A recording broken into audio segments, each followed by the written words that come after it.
This is the Marvel Legends series, X-Men, Marvel's Polaris. The figure is part of the first wave of the Marvel Legends X-Men figures for 2017. She's part of the Warlock Build-A-Figure wave, which includes these figures, and every single one of them, except Old Man Logan Wolverine, has a piece to build Warlock.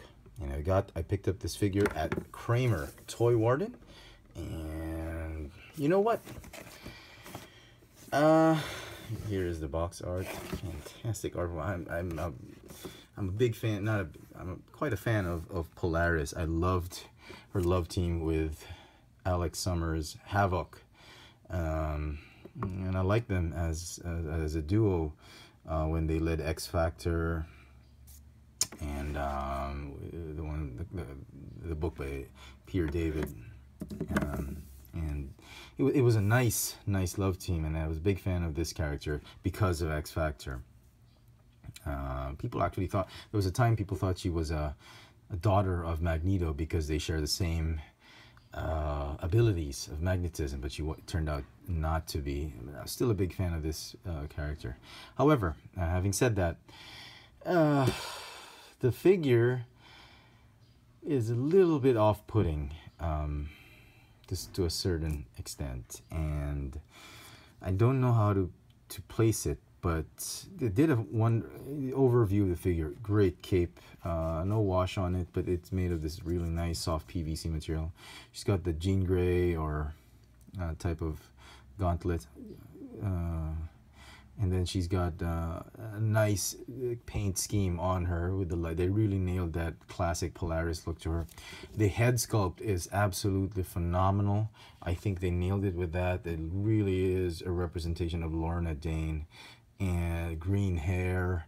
That hair sculpt, oh my goodness, it's very nice. It doesn't hinder the articulation of the neck whatsoever. Well, a little bit, but you can move her and express the neck, the head sculpt in various ways. So that's great. That I thought they were just going to recycle the Enchantress or Scarlet Witch, but they didn't. They gave her a new headpiece. Paint apps on the face. Oh, just magnificent. I love that metallic lipstick. Metallic green lipstick matches some of the accents on her costume. But having said all of that, great artwork on this one. It just feels off, because I feel the only way I can put it is, wow, look at that. Light green, dark green. It's so classic Polaris. Sorry, I keep jumping. The only way I can put it is that they used a body mold that's just too small for the character, or a little bit. I thought she had a more mature body mold, and they sort of used something that they would use for maybe a Jean Grey, or not, a young Jean Grey, a young Spider Girl, or something like that. It feels like I feel they should have used a more mature female body mold for her, and as it is, it just puts me off. I don't mean to sound to nitpick too much or something like that, but because they did a wonderful job on the color scheme, and I'll try and explain how. Well, I'll try and explain in a little bit later what I mean, but let me first show you him with Havok. So okay, but it feels like this is his daughter, and not so much his partner. I was very shocked that they did not use this mold, because in the comic books I always see her a little bit taller than Havok for some reason. Maybe because she was a little bit elevated, or because she has heels, but she does not have heels, and the costume just from the waist down is just falls flat for me. I mean, the figure itself from the waist down.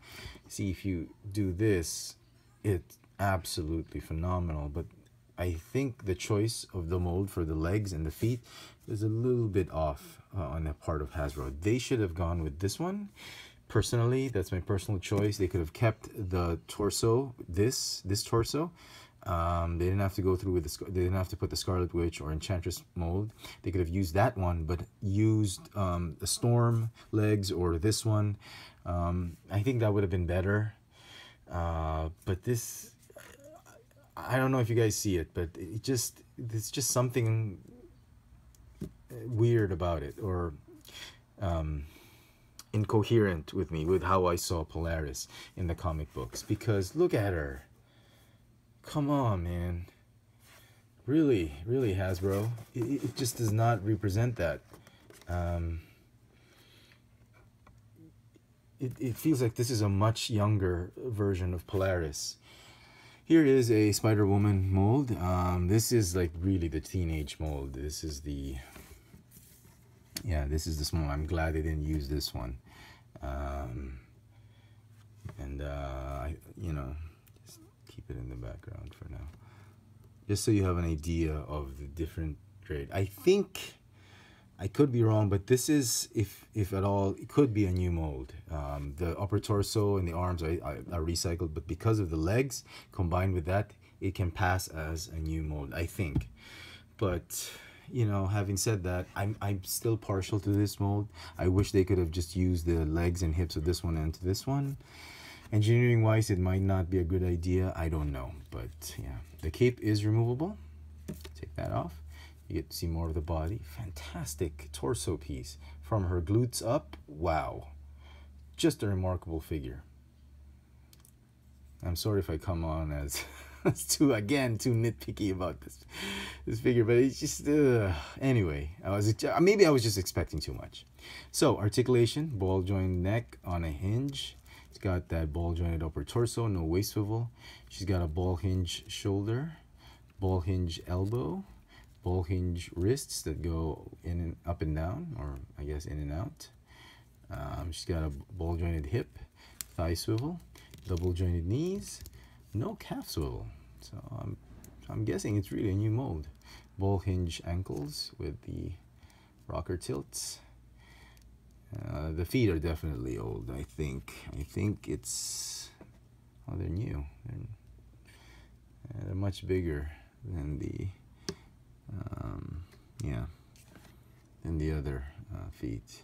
I think for silk, might be. I don't have silk with me now, but man, this just, maybe this will just,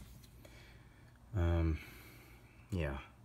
It's just lacking a bit by a notch. If they had just upped the sculpt a bit to this, would have been a perfect figure for me.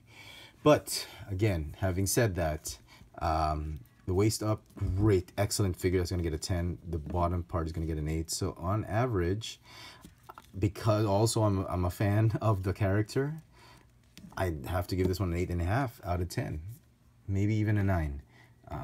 But just really, my disappointment is really bringing down the score on this figure, and it's a shame. It's really a big shame that Hasbro chose not to upscale the figure. Now, before we go, she does come with these. God, this thing is one of the most overused, as well as those spell casting devices or props.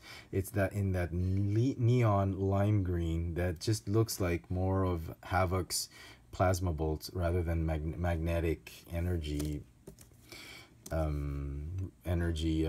manifestation. So I'm not liking this again. And she comes with the right leg of Warlock. So there you go, folks. Hope you've enjoyed this little video review. Sorry about panning the figure, but I really, really was hoping for a wonderful Polaris figure. Yeah. Sorry. I'm sorry. But I think Hasbro should have used this. Maybe customizers could do that. We'll see.